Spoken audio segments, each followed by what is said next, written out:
Hai teman-teman, kembali lagi di channel Transla Polbit 2. Di sini saya akan menjelaskan tentang database. Pertama-tama, perkenalkan nama saya Rizky Firmansyah. Saya dari jurusan D4 Transla Polbit C dengan nomor NIT 0820 020 104. Apa sih itu database? Database adalah sistem yang terdiri atas kumpulan tabel data yang saling berhubungan dan kumpulan program yang memungkinkan beberapa pemakai atau program lain untuk mengakses dan memanipulasi tabel-tabel data tersebut. Komponen database adalah sebagai berikut. 1. Perangkat keras. Perangkat keras atau hardware yang umumnya terdapat dalam sistem basis data adalah komputer, hard disk, memori sekunder offline, dan perangkat komunikasi jaringan. Kedua, sistem operasi.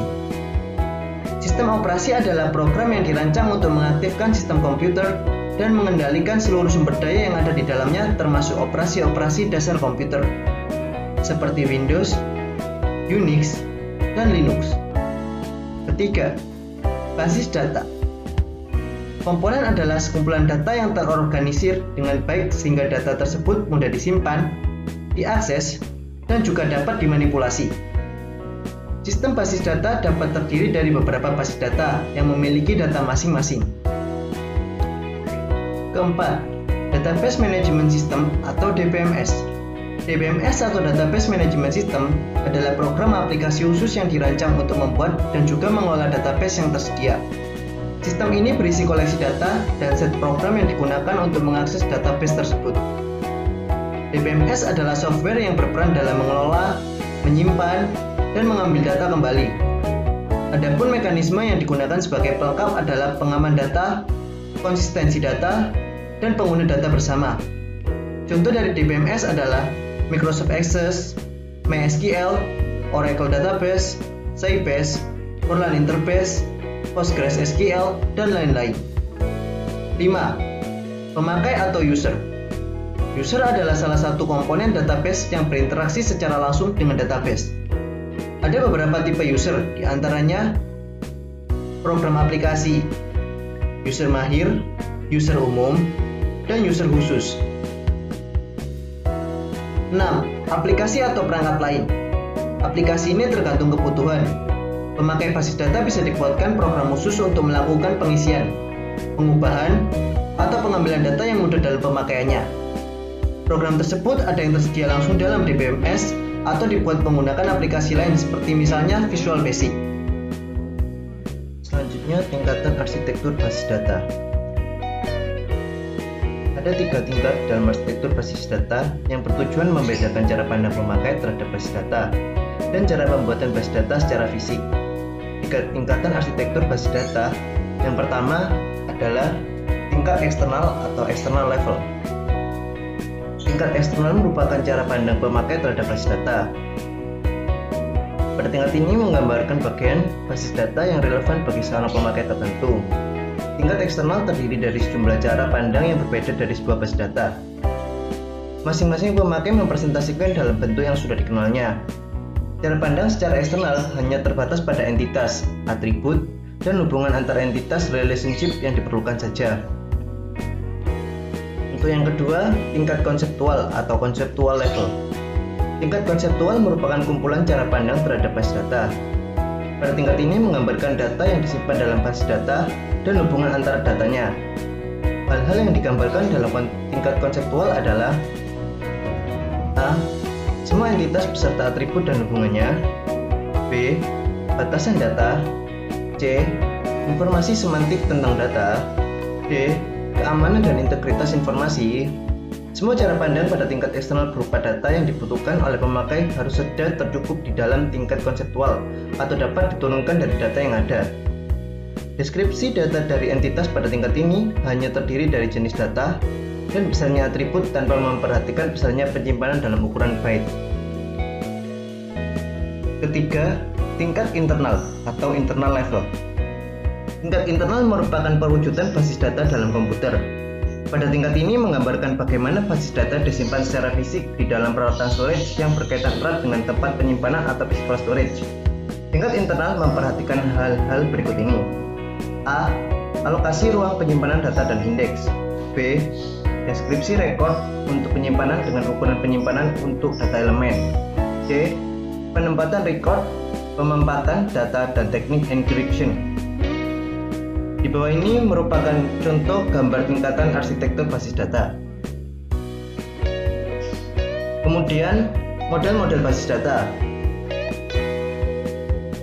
Model basis data merupakan sekumpulan dari berbagai konsep basis data yang di dalamnya mempresentasikan beragam relasi dan juga struktur data yang ada di dalam basis data tersebut. Adapun esensi dari model basis data merupakan tempat di mana data akan disimpan. Ada 4 macam model-model basis data, yaitu model hierarki, model jaringan, model relasional, model berorientasi objek. Saya akan menjelaskannya satu persatu. Model hierarki. Dalam model ini data disusun menurut struktur pohon. Puncak dari hierarki disebut dengan root, sedangkan entitas atau interface di bawahnya dikenal sebagai induk atau parent. Entitas induk mempunyai beberapa sub-entitas yang disebut anak atau child. Kemudian, model jaringan. Dalam model jaringan, entitas induk maupun anak bisa lebih dari 2. Model ini merupakan pengembangan model hierarki. Relasi antara entitas dalam network model adalah 1 ke 1 atau one to one, atau 1 ke banyak, one to many. Dalam network data model tidak diperbolehkan terdapat relasi banyak ke banyak atau many to many. Untuk membuat relasi many to many dalam network model dibutuhkan entitas perantara yang disebut sebagai rekaman silang atau intersection record. Dari gambar 30 entitas registrasi adalah merupakan entitas perantara antara entitas mahasiswa dengan entitas mata kuliah. Kemudian, model relasional. Model relasional merupakan perbaikan dari model hierarki dan model jaringan dengan memperbolehkan setiap tabel berhubungan apabila diperlukan tanpa harus melewati tabel orang tuanya. Pada model data relasional, seluruh data diwakili dalam bentuk tabel, digabungkan dalam relasi-relasi. Basis data yang diorganisasikan dalam hal model relasi merupakan basis data relasi. Kemudian, model berorientasi objek. Model ini mendefinisikan database sebagai kumpulan objek atau elemen perangkat lunak yang dapat digunakan kembali dengan fitur dan metode terkait. Ada beberapa jenis database berorientasi objek. A. Sebuah basis data multimedia menggabungkan media seperti gambar. Kemudian B. Sebuah basis data hypertext memungkinkan setiap objek untuk link ke objek lain. Kemudian C. Model database object oriented adalah model database pasca relasional yang paling dikenal karena menggabungkan tabel tetapi tidak terbatas pada tabel. Kemudian D. Model semacam itu juga dikenal sebagai model basis data hybrid.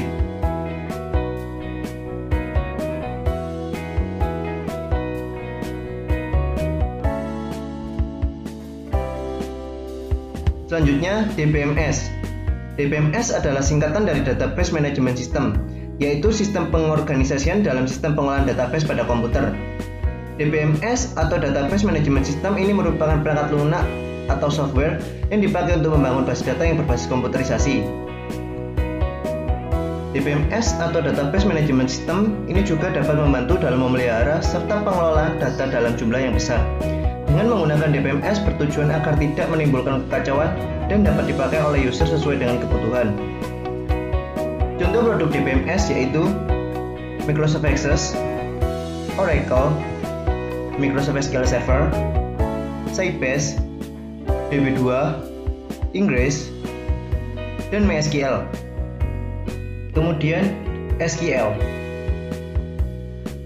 SQL atau Structured Query Language. Pengertian SQL secara umum bagi kalangan awam maupun pemula dalam dunia IT bisa diartikan sebagai bahasa yang digunakan dalam mengakses data, khususnya untuk data yang memiliki basis relasional. SQL menjadi bahan pembicaraan dan sebuah materi yang sangat penting bagi kita yang bergelut dalam dunia IT maupun hal-hal yang bersinggungan dengan database relasional. Beberapa jenis perintah SQL yang perlu diketahui. 1. Data Definition Language atau DDL.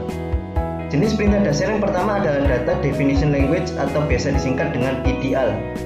Perintah dasar ini sebenarnya merupakan perintah paling mendasar dari bahasa SQL. Tujuannya untuk membuat struktur sebuah database. Perintah dasar DDL masih dibedakan lagi ke dalam setidaknya 5 jenis perintah, yakni A. Perintah create. Sebuah perintah yang kamu bisa gunakan ketika membuat sebuah database yang baru, baik itu berupa tabel baru atau sebuah kolom baru. Kamu bisa membuat sebuah query dengan contoh create database, nama underscore database. Kemudian B. Perintah alter. Biasa digunakan ketika seorang ingin mengubah struktur tabel yang sebelumnya sudah ada. Bisa jadi dalam hal ini adalah seperti nama tabel, penambahan kolom, mengubah maupun menghapus kolom, serta menambahkan atribut lainnya. Kemudian C. Perintah rename. Dapat kamu gunakan untuk mengubah sebuah nama di sebuah tabel maupun kolom yang ada. Bila kamu menggunakan perintah ini, maka query-nya menjadi rename table nama underscore tabel underscore lama to nama underscore table underscore baru.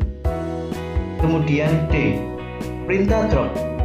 Bisa kamu gunakan dalam menghapus baik itu berupa database, tabel, maupun kolom hingga indeks. Kemudian E. Perintah show. Perintah DDL ini digunakan untuk menampilkan sebuah tabel yang ada. Lalu 2. Data Manipulation Language atau DML. Berikutnya dalam pengertian SQL dikenal dengan adanya Data Manipulation Language atau DML. Seperti namanya, perintah dasar SQL ini bertujuan untuk memanipulasi data yang ada di dalam sebuah database. Perintah dalam DML juga terbagi ke dalam 4 jenis. Beberapa di antaranya adalah insert, select, update, dan delete. A. Perintah insert. Kamu bisa menggunakan perintah ini untuk memasukkan sebuah record baru di dalam sebuah tabel database. Kemudian B. Perintah select. Pada perintah ini kamu dapat menggunakannya dengan menampilkan maupun mengambil sebuah data pada tabel. Data yang diambil pun tidak hanya terbatas pada satu jenis saja, melainkan lebih dari satu tabel dengan memakai relasi. Kemudian C. Perintah update. Ini dapat kamu gunakan ketika ingin melakukan pembaruan data di sebuah tabel. Contohnya saja jika ada kesalahan ketika memasukkan sebuah record. Kamu tidak perlu menghapusnya dan bisa diperbaiki menggunakan perintah ini. Kemudian D. Perintah delete. Perintah DML ini juga digunakan ketika kamu ingin menghapus sebuah record yang ada dalam sebuah tabel. Cukup sekian yang saya sampaikan. Apabila ada salah kata, mohon maaf sebesar-besarnya.